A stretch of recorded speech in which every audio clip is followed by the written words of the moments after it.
I'm going to go on here now.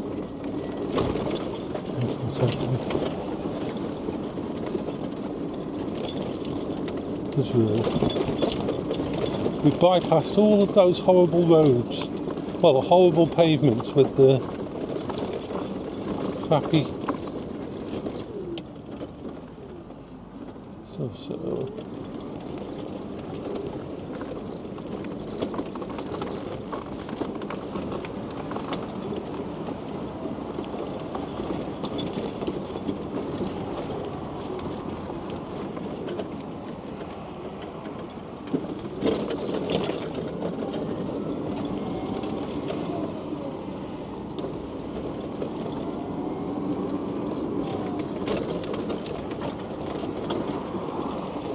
And we're going to come up to one of my favourite places soon. Wow, you can see how the weather has dried. All this is usually green. You can see how much of a drought there is. Like just looking at the pavement places like this. And then I've just tilt this up a little bit. Yeah. So you can see a bit higher. My apology for that, I didn't realise it was so riding so low.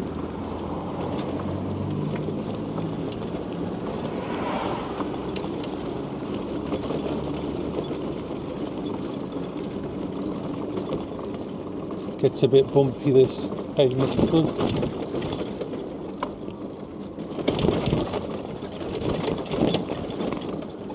It's not a well walked one. I mean, it does lead only to the factories here, the Michelin factory and all that. Michelin. So I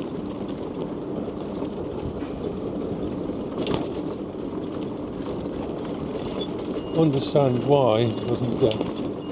Oh, looks like a bit of road work going on there. Oh.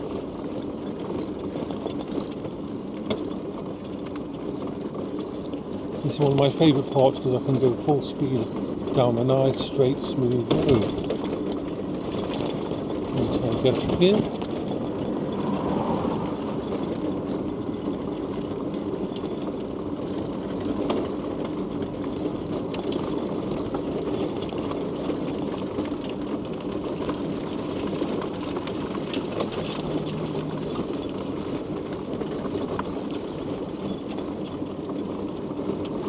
We're already on the second video.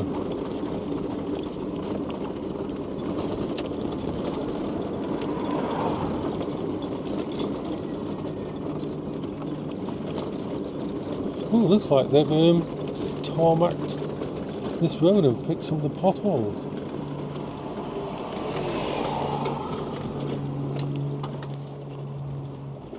Okay. Let's go for it.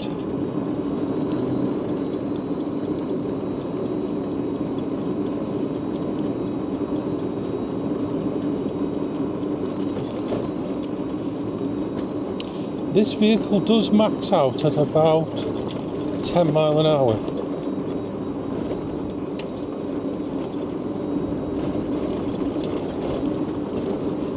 Now legally it's only supposed to go 8 mile an hour on thingy, but the 10 mile an hour thing is mainly if you're going downhill on a really smooth surface. At this moment on this place we can hit 9.4.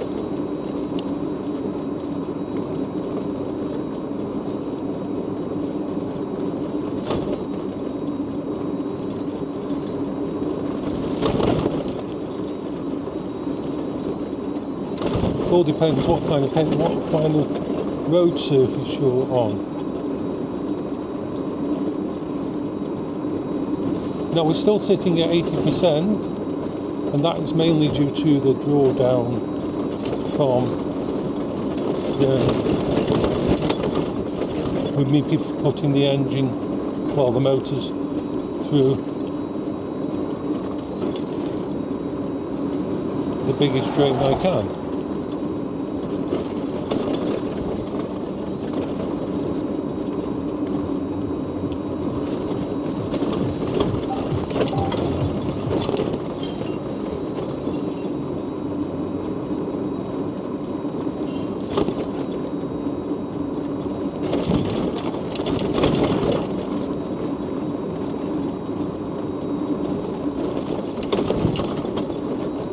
I'll have a drink once you get to the other side of here.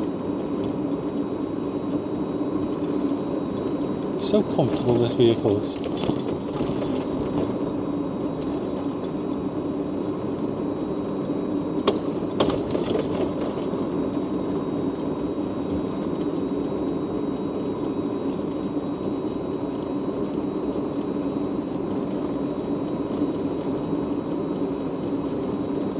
So it's about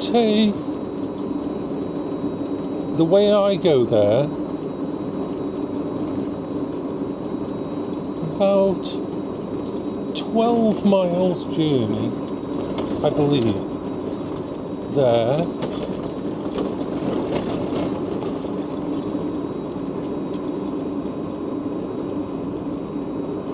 So that's a 24-mile journey. And I usually end up back home with still 50%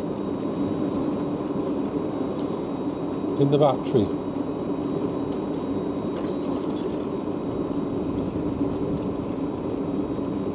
And that sort of angles right for this being a vehicle that in its prime it can go, well, basically the lab results are 55 odd miles.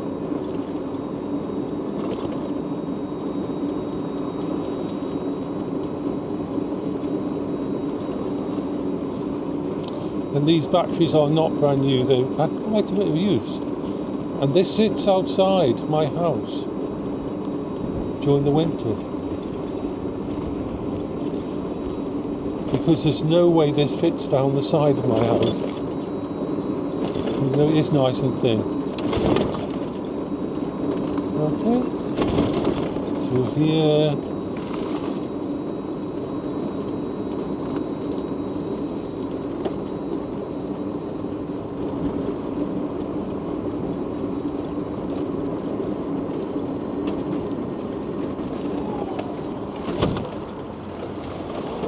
And there we are, back down to 4 miles an hour.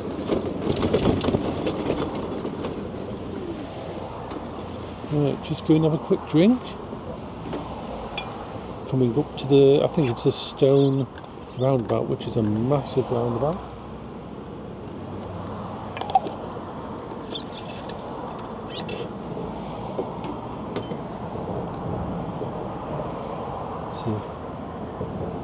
Okay, it looks like we might get some rain in there, which is expected today anyway. Might even be seeing a few spots on, but that doesn't bother me at all because of the canopy. If you're going to get a Quingo, get the canopy that comes with it.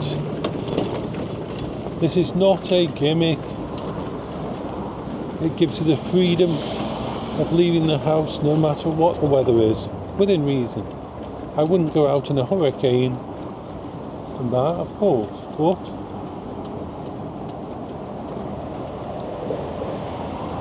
I do have my own little capsule here. Do I ever think about the other vehicle I was on, one of those scooter cabs? I'm glad I didn't go with them. And the main reason is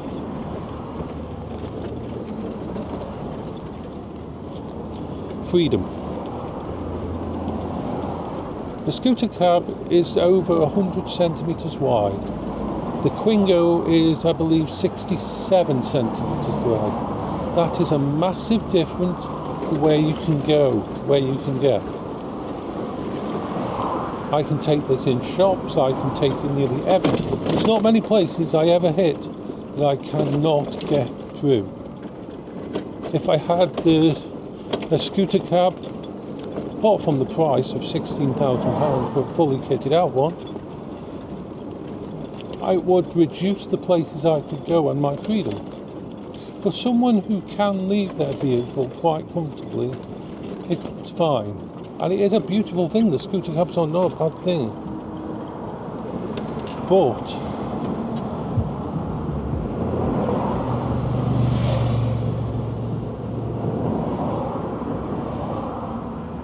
I would be relegated to the road a lot more.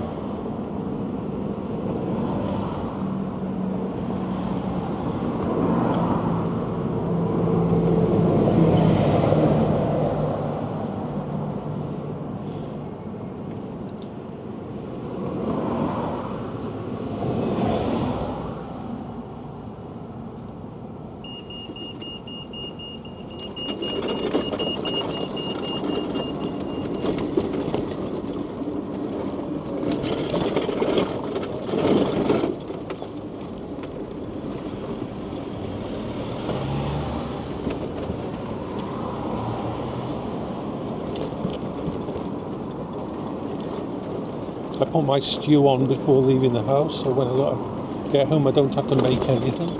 It's just ready for me to eat.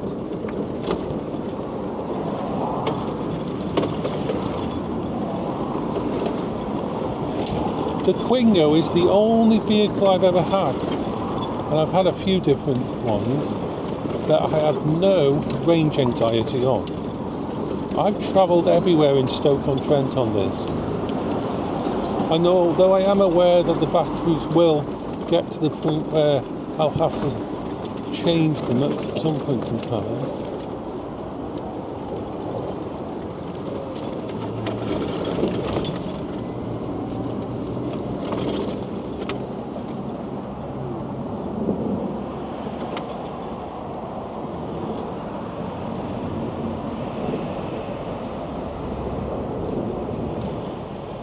they are so powerful and well done, these batteries, that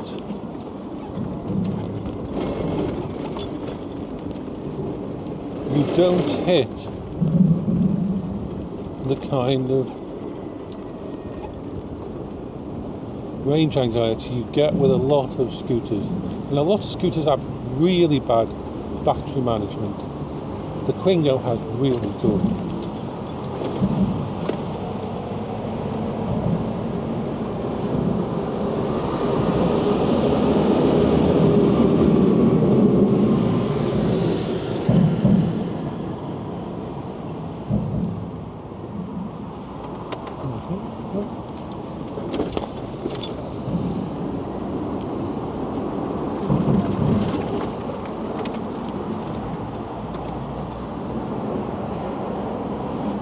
Plug this in. So I just realised that I wasn't plugged into the charge point.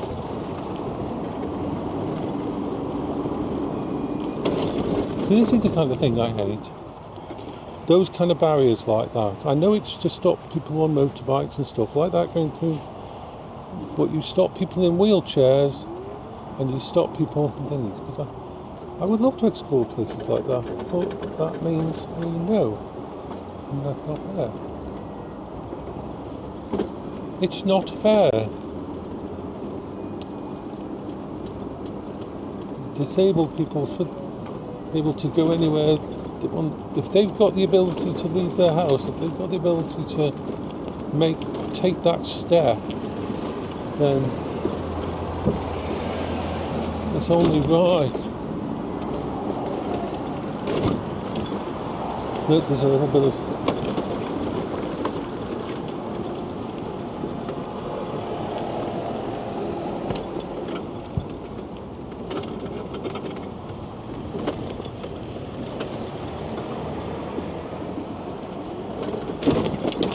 let's go. I don't go on the actual pavement here, it's a pain in the ass.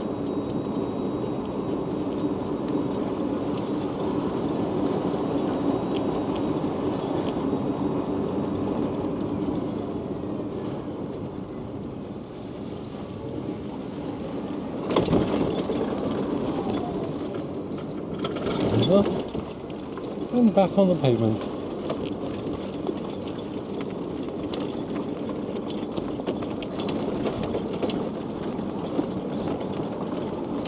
We're still at 80%.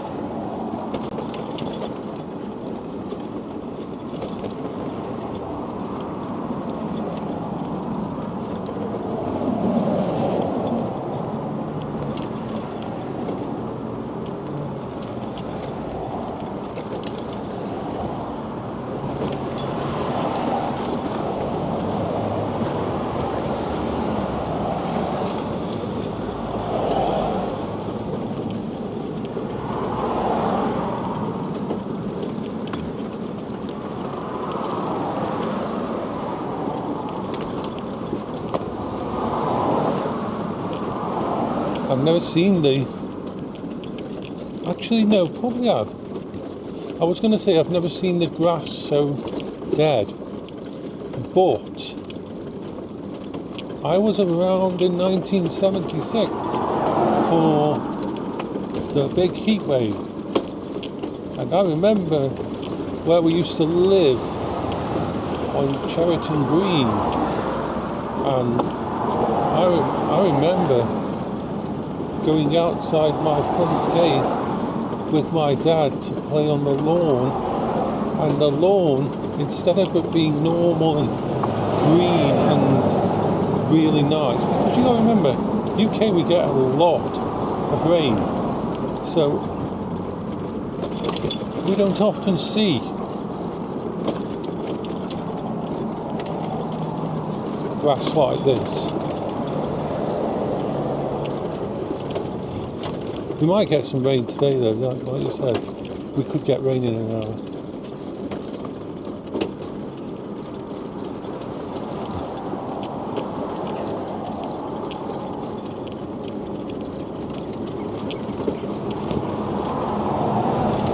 So it's a couple of miles at least going around Trentham Gardens once you get there. And going around the actual lake is a good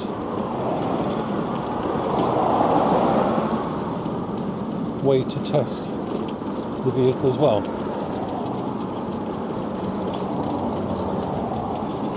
I do have full breakdown cover with this. I've never had to use it. I have tools on board the vehicle. I have my charger with me, and I also have my air pump ready for the tyres, so I can handle a lot together myself.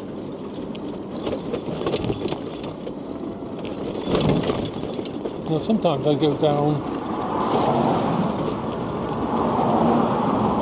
In fact, I am going to.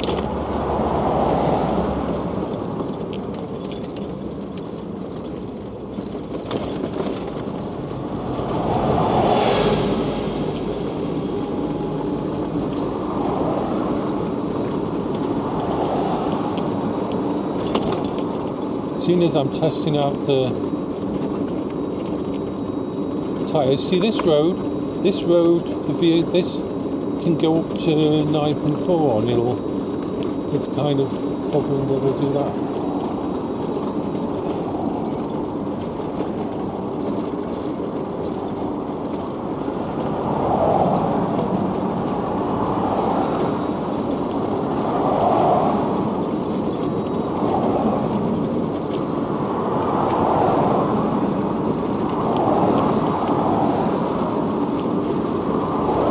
But I always keep it to about the 8.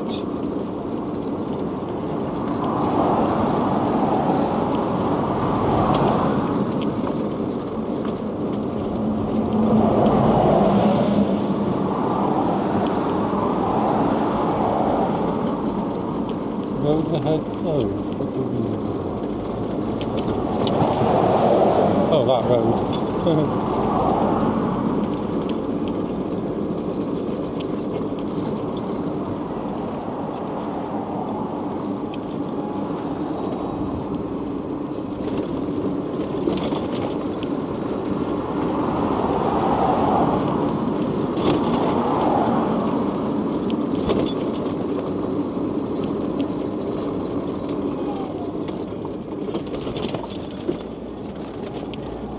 Yeah, you know, we've gone quite far